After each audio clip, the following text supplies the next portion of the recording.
खुलुमबाय गोजोन फुंबिलिनि गासैबो बड'लेण्ड बुब्लिनि अनसायगिरिफोरखौ बरायग्रोबाय।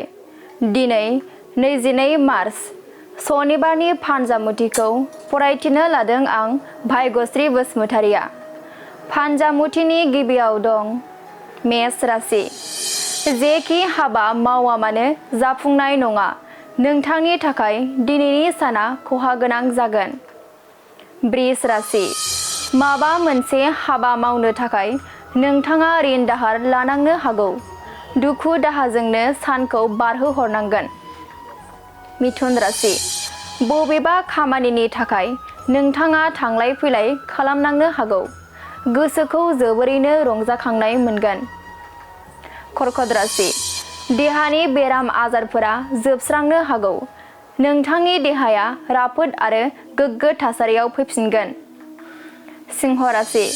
नोंथाङा पाप हाबा मावफ्लांना गोसोआव गिनाय मोनबाय थागोन। साना जेथोगोनां जागोन। कन्या राशि। बायदि जाहोनफोरनि थाखाय नखराव दावराव दावसि सोमजिगोन। नखराव गोजोन गैयै थासारि जागोन। तुला राशि। नोंथांनि मोजां हाबा मावनायावनो बिनानावनि सुखु फैगोन। रंजा बाजानि सान जागोन। मोजां सान। वृश्चिक राशि। नोंथांनि मोजां हाबा मावनायखौ गुबुना मेगन सागोन। गुबुननि गाज्रि नोजोराव गोग्लैगोन। धनु राशि। गोसोआव बायदिसिना साननायजों उलुंगुजुं जाबाय थागोन। नोंथाङा गुबुननि थाखाय मोजां हाबा मावनो थुलुंगा मोनगोन। मकर राशि। गाज्रि हाबा मावफ्लांना साजा मोननांनो हागौ। गाज्रि सान। कुम्भ राशि। बिदानि जिउआव सुखुआ फैगोन। नखराव अनज्लायनाया बांगोन आरो खौसेथि सोमजिगोन। मीन राशि। नोंथांनि गाहाम हाबा मावनायाव बिमानि सुखु फैगोन। नखराव बयनिबो सोमोन्दोआ गोरा जागोन। दिनै सानसेनि राशि फरायथिनायाबो एसेनोसै। आसा खालामो नोंथांनि दिनैनि साना मोजाङै मोजां थांगोन बेखौ बड'लेण्ड बुब्लि नखरनिफ्राय मिजिंथिबाय। गोजोन्थों।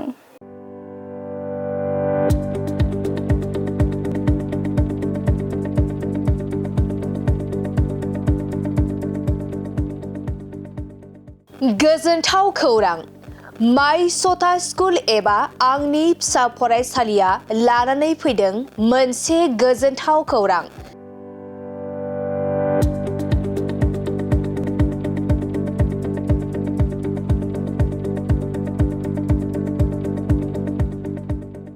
क'क्राझार सहरनि जेडि रडजों थांग्रा वार्ड नं 4 आव माय सथा स्कुल एबा आंनि फिसा फरायसालियाव day care, nursery, LKG, UKG नि थाखाय मुं थिसननाया सोलिगासिनो दं। बे माय सथा स्कुल एबा आंनि फिसा फरायसालियाव फरायसा फरायसुलिफोरनि थाखाय गोबां सुबिदाफोरबो दं।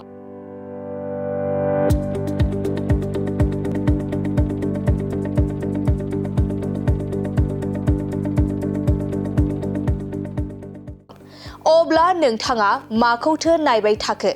नैबे माय सथा स्कुलाव नोंथाङा नोंथांनि उन्दै गथ'साफोरखौ मुं थिसननो थाखाय साखाफारा जादो।